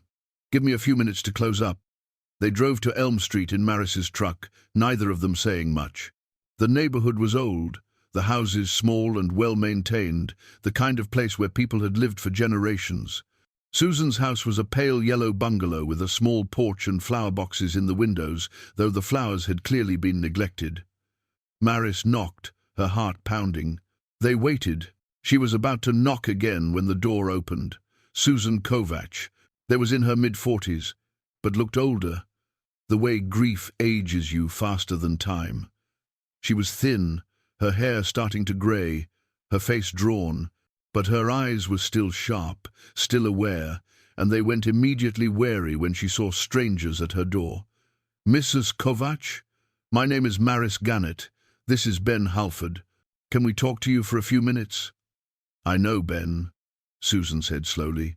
"You're the woman who lives up in the mountains. I've seen you in town occasionally."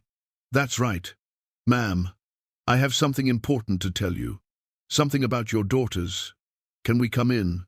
Susan's hand went to her throat, an instinctive gesture of protection against more pain. "What about them? Did they find?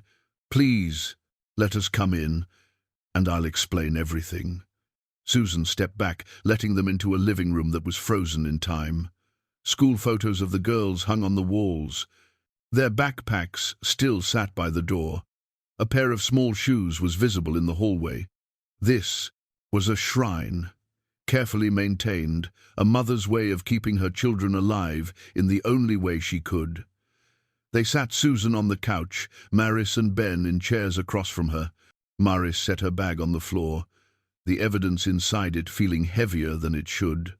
"Mrs. Kovac, what I'm about to tell you is going to be very difficult, but I want you to know something first. Lily is alive." The words hung in the air. Susan didn't move, didn't react, just stared at Maris as if the words were in a foreign language she couldn't quite translate. "What?" It came out as barely a whisper. "Your daughter Lily is alive. She's living in Oregon under a different name. She's safe." Susan's face crumpled. She made a sound like nothing Maris had ever heard, raw, primal, a mixture of hope and anguish and disbelief, all tangled together. Ben moved quickly to sit beside her, putting an arm around her shoulders as she began to shake. "How?" Susan managed to say. "How is that possible? Where has she been? Why didn't anyone tell me?" Maris pulled out the evidence and began explaining, starting with finding the jacket and working through everything she'd discovered. She kept her voice steady and factual, trying to give Susan the information without overwhelming her. "But there was no gentle way to reveal that your husband conspired to kidnap your daughters, that one died as a result, that people you trusted had lied for years." Susan listened to all of it, tears streaming down her face, occasionally interrupting with questions or exclamations of disbelief. When Maris got to Emma's death, Susan made that sound again, a grief so profound it had no adequate expression in words. "Emma," she whispered, "my baby. She died alone in the dark." "I'm so sorry," Maris said, her own eyes burning. "I'm so sorry for all of it. Raymond did this. My husband did this to our children." "Yes," Susan stood up abruptly, pacing, her hands moving restlessly. 3 years, 3 years I've been grieving both of them, and one was alive. 3 years Lily has been without me, thinking, what does she think? Does she know about me? Does she remember?" "I don't know exactly what she's been told," Maris admitted. "Briggs said Raymond gave her a new identity, put her in therapy, tried to help her heal, but I don't know the details. I want to see her right now. We have to go get her." "We will," Ben said gently, "but we need to do this right. We need to contact the authorities, make sure Lily is safe, and prepare her for—" "Prepare her? She's my daughter. She should be here with me." "You're right," Maris said. "She should be. But she's been through terrible trauma, and she's been living under a different name for 3 years. We need to make sure we don't hurt her more by moving too fast." Susan sank back onto the couch, her energy spent. "You're right. I know you're right. I can't believe this is real. I've dreamed of something like this so many times, waking up to find out it was all a mistake, that they were alive. And now it is real, at least partly, and I don't know how to process it." "We're going to help you," Ben said. "You're not alone in this. What do I do? What's the first step?" Maris pulled out her phone. She kept one for emergencies, though she rarely used it. "We call the FBI. This crosses state lines, involves kidnapping and murder and official corruption. They'll know how to handle it. Will I be able to see Lily today? I don't know. But soon.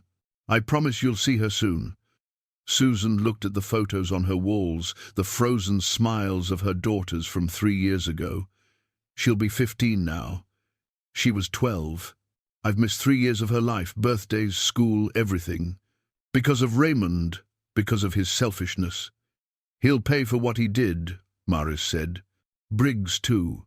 Everyone who kept this secret will face consequences." "I don't care about that," Susan said. and there was steel in her voice. Now, under the grief, I just want my daughter back. They spent the next hour making calls. First, to the FBI field office in Portland, where a confused agent gradually became very interested as Maris laid out the story and evidence. Then, to a victim services coordinator. Then, to a lawyer Ben knew who specialized in family law and criminal defense. By afternoon, the house was full of people, federal agents, local police, social workers. They photographed Maris's evidence, took statements from everyone, made plans for how to safely contact and recover Lily. It was overwhelming and exhausting, but it was also progress. The machinery of justice had finally been set in motion. Susan sat through it all in a kind of daze, answering questions when asked, but mostly just existing in the space between her old reality and the new one taking shape. At one point she turned to Maris, who was sitting quietly in the corner. "Why did you do this? You didn't know us. You could have just walked away."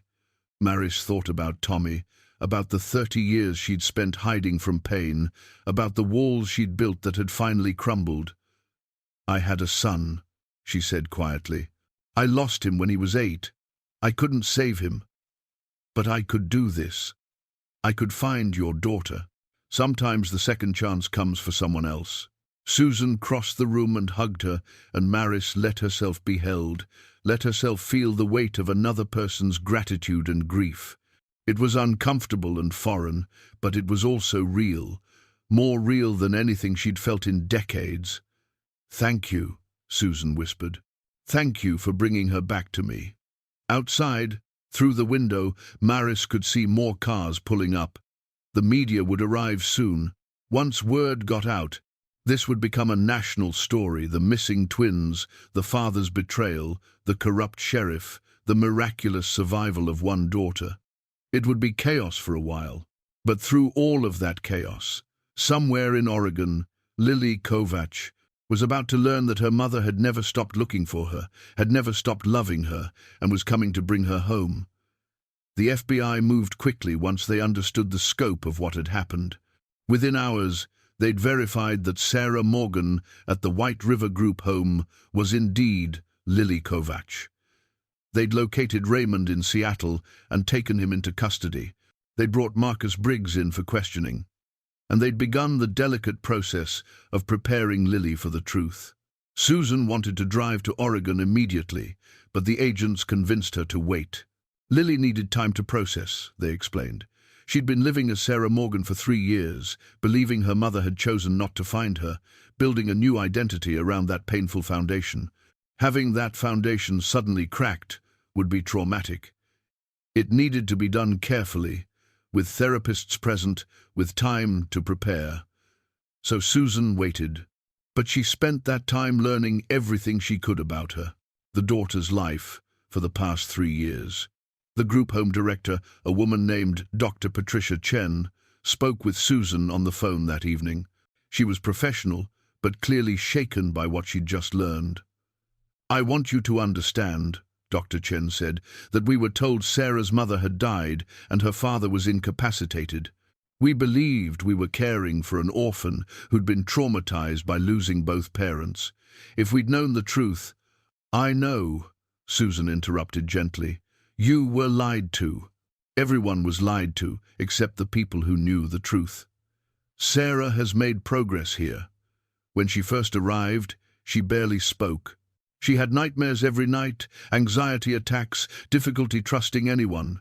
But she's been in intensive therapy, and she's improved significantly. She has friends now. She's doing well in school. She's even started smiling again, occasionally." Susan closed her eyes, tears sliding down her face. Her daughter had smiled again. After everything, she'd found a way to smile. "Tell me about her.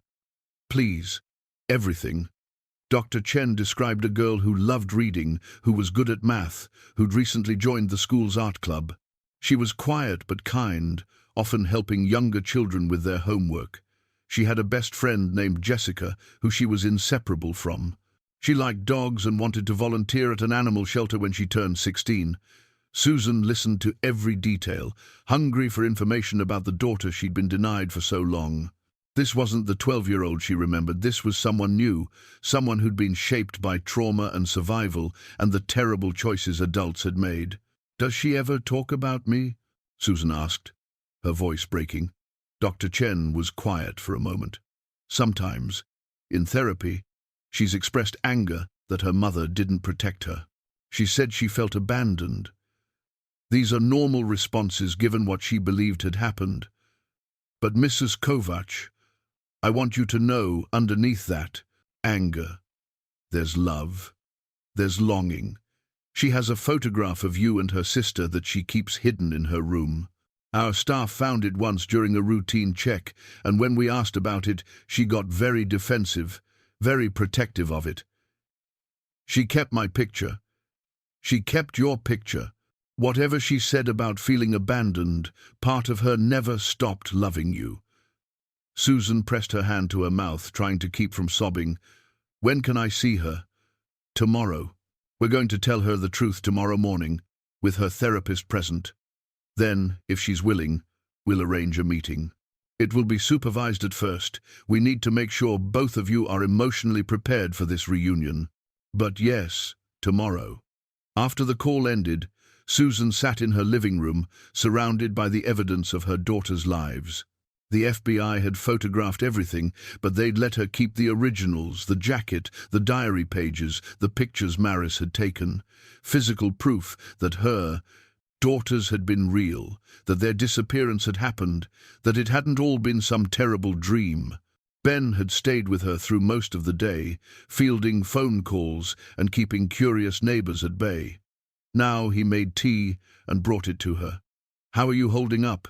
"I don't know," Susan said honestly. "I'm about to get one daughter back and learn definitively that I've lost the other. How do you hold both of those things at once?" "Carefully, with help. You're not going to do this alone. Emma's grave is in that mine. They're sending people to recover her remains, to bring her home properly. I'll finally be able to bury my daughter. After 3 years of not knowing where she was, I'll be able to put her to rest. That's something. Not enough, but something." Susan looked at Ben, this kind man who'd been quietly supporting her for years without asking for anything in return. "Why did you stay? Why did you keep checking on me when everyone else gave up?" "Because you needed someone to remember. Because your girls deserved to have people who didn't forget them. And because sometimes doing the right thing doesn't require a reason beyond it being right." Maris arrived later that evening, looking exhausted but determined. She'd spent hours with the FBI, going over every detail of her investigation, showing them locations, explaining how she'd put the pieces together. "They want you to go with Susan tomorrow," she told Ben. "To Oregon for the reunion. They think having familiar faces will help, and since you know the family—" "Of course I'll go," Ben said immediately. He turned to Susan. "If you want me there." "I do," Susan said. "I absolutely do." Maris sat down, accepting the tea Ben poured for her. "They arrested Raymond about an hour ago. He's not fighting extradition. Apparently he—" She stopped, choosing her words carefully. "Apparently he broke down when they told him everything was coming out. He's been carrying this guilt for 3 years.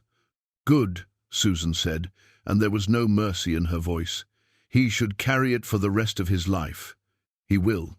They're charging him with kidnapping, contributing to a death, child endangerment, and about 10 other things.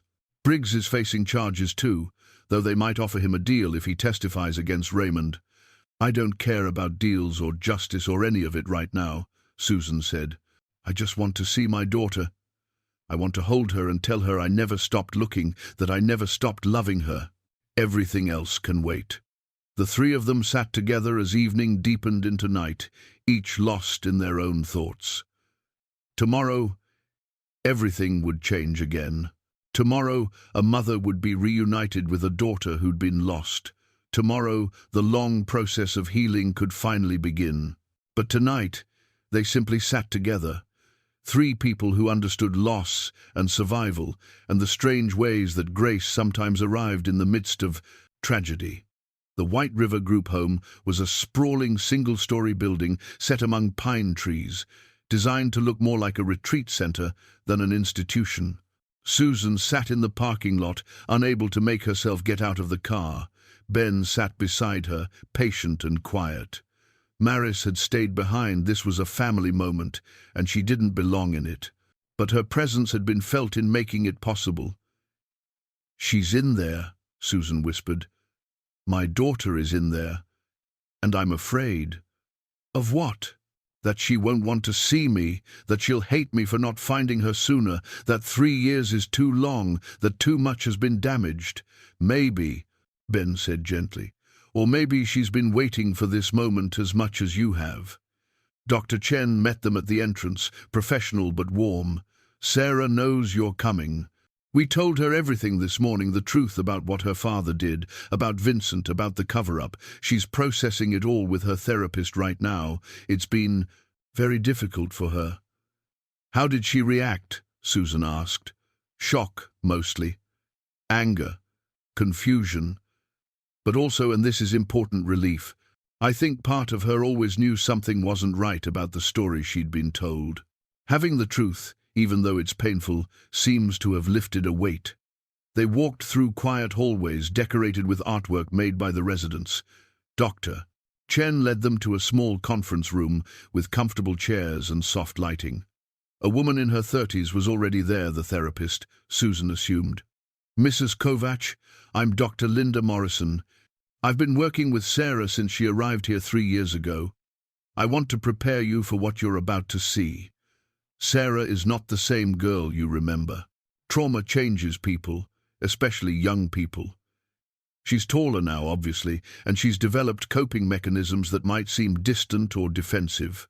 Please don't take it personally if she doesn't immediately warm to you. I understand. Also, she's asked if her friend Jessica can be present. She wants someone she trusts in the room with her. We've agreed to allow it." Susan nodded, trying to calm her racing heart. "Whatever she needs." Dr. Chen left and returned a few minutes later with 2 teenage girls. Susan's breath caught in her throat.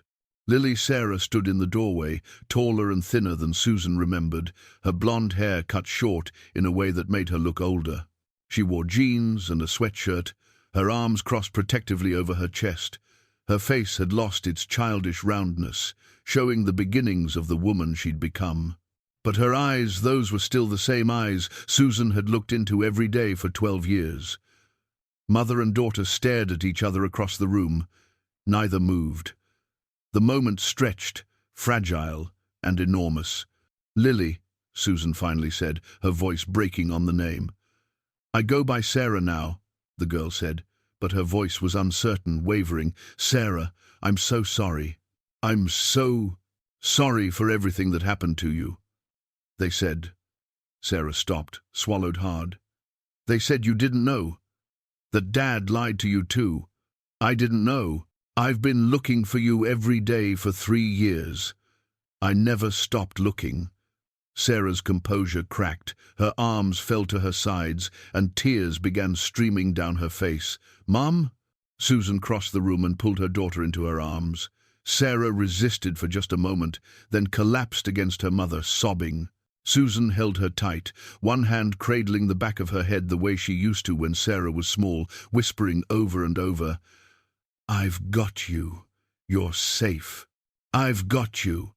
They stood like that for a long time, both crying, both holding on, as if letting go would break the spell. The others in the room, Ben, the therapists, Jessica, gave them space, letting the moment unfold naturally. When they finally separated, both were red-eyed and trembling. Susan cupped her daughter's face in her hands, studying every detail, cataloguing every change. "You've grown so much," she said. "You're so beautiful. I look different. You look like yourself, like the woman you're becoming." Susan's voice broke again. "I've missed you so much. I missed you too. Even when I was angry, I missed you." They sat down together on the couch, Sarah tucking herself against her mother's side the way she used to as a child. Susan kept one arm around her daughter's shoulders, needing the physical confirmation that this was real. Emma, Sarah said quietly. They told me Emma didn't make it, that she got sick. I know, baby, I know. I tried to take care of her. I tried to keep her warm and tell her stories and make her feel better. But she just got worse and worse, and Uncle Vincent wouldn't take her to a doctor. He said we couldn't leave, that it wasn't safe. It wasn't your fault.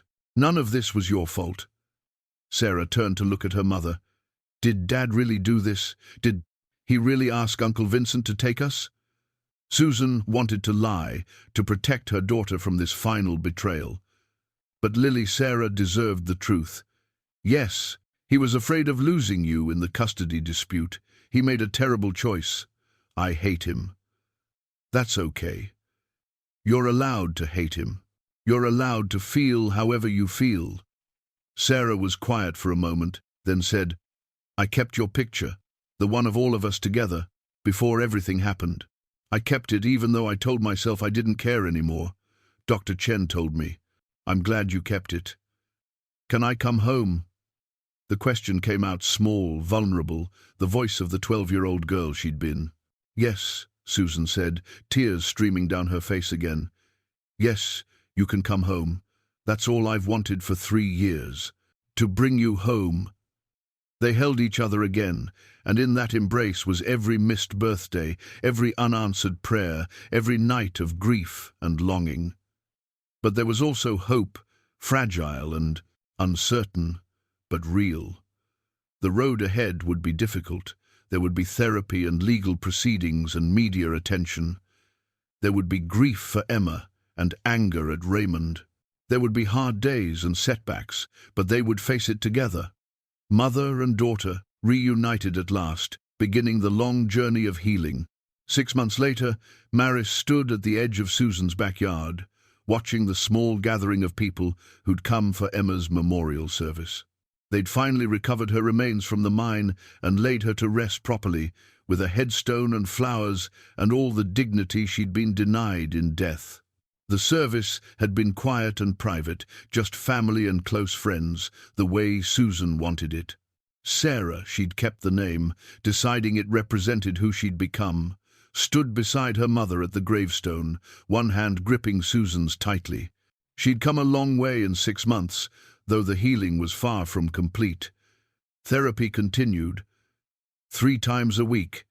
She'd enrolled in high school in Birch Hollow, making the choice to return to the place where her life had been disrupted rather than running from it. It wasn't easy. There were hard days, setbacks, moments when the trauma surfaced in nightmares or panic attacks. But she was facing it, working through it, slowly reclaiming her life. Ben stood with them too, his steady presence a constant in their lives. He'd become something like family, checking in daily, offering support without being intrusive. Sarah called him Uncle Ben, which made him smile every time. The trial had been difficult. Raymond had pled guilty to avoid putting Sarah through testimony, but the sentencing hearing had required victim impact statements. Sarah had written one, but couldn't bring herself to read it in court. Susan had read it for her, and there wasn't a dry eye in the courtroom when she finished. Raymond received 20 years, though with good behavior he might serve less. Briggs got 8 years for his role in the cover-up, his cooperation earning him some leniency. The media circus had been intense for a few months. The story of the missing twins, the father's betrayal, the corrupt sheriff, and the mountain woman who'd solved it all captured national attention.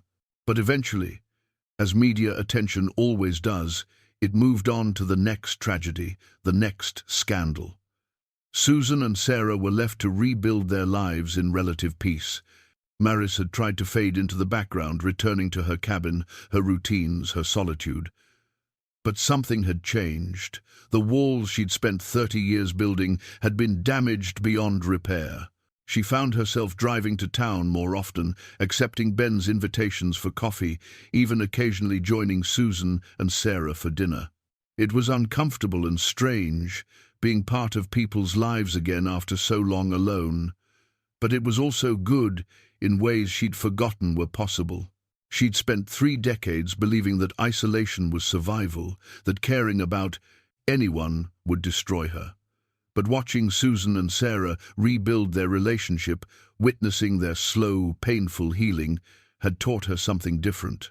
Sometimes survival meant connection. Sometimes the only way through grief was with others who understood it. After the memorial service, people gathered in Susan's house for food and quiet conversation. Maris found herself sitting with Sarah on the porch, both of them needing a break from the crowd. "Thank you for finding me," Sarah said. It wasn't the first time she'd said it, but each time carried the weight of genuine gratitude. "You don't have to keep thanking me. I know, but I want to. You gave me my mother back. You gave me the truth, even though the truth was terrible. That matters." They sat in comfortable silence for a while, watching the late afternoon light filter through the trees. "Can I ask you something?" Sarah said. "Of course. Why did you live alone for so long? Uncle Ben told me a little bit about your son, about what happened. But I don't understand why you stayed away from people." Maris thought about how to answer. "I was afraid. When Tommy died, I thought it was because I'd let my guard down, because I'd allowed myself to be happy. I thought if I cared about things, they'd be taken away. So I stopped caring. I stopped connecting. I convinced myself it was safer." Was it? Safer? Maybe, but safe isn't the same as living. I wasn't living. I was just existing, day after day, waiting for time to pass. I told myself I was surviving, but really, I was just dying very slowly. What changed? I found that jacket, your jacket, and I couldn't look away. Something in me recognized what your mother was going through, and I couldn't let it go. So I started searching, and the more I searched, the more I reconnected with the world I'd been hiding from. She paused. "You changed things, Sarah. Finding you broke open something I'd kept sealed for 30 years. Are you glad?" "Yes," Maris said, surprising herself with how much she meant it. "I'm glad. It hurts more, living instead of just existing. But it's real. And real is better, even when it's painful." Sarah nodded, understanding in a way that only someone who'd survived trauma could understand.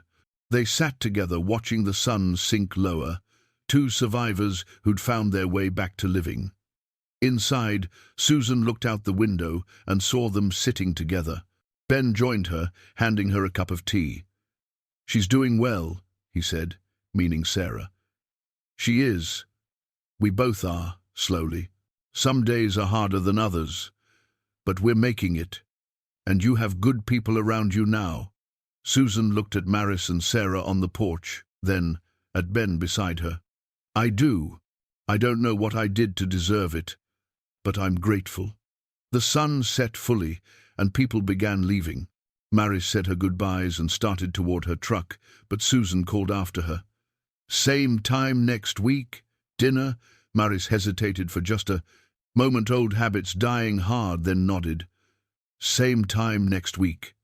She drove home as darkness settled over the mountains, but this time the darkness felt less heavy, less absolute.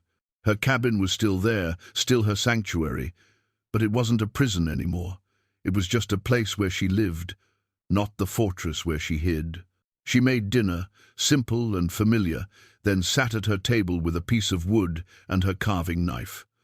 Over the past months she'd taken up Vincent's hobby, though with different intentions. Where he'd marked territory and isolation, she carved to connect, to create something beautiful from raw material. Tonight, she was working on a robin, the details slowly emerging from the wood. When it was finished, she'd give it to Sarah. A reminder that even after the darkest times, morning comes. Even after the longest winter, spring arrives.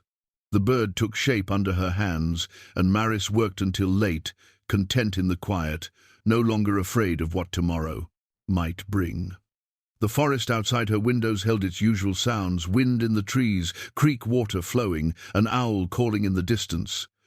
But now those sounds felt less like isolation and more like peace. She'd spent 30 years running from pain, hiding from life, convinced that survival meant shutting everything out. But two missing girls and their mother had taught her something different.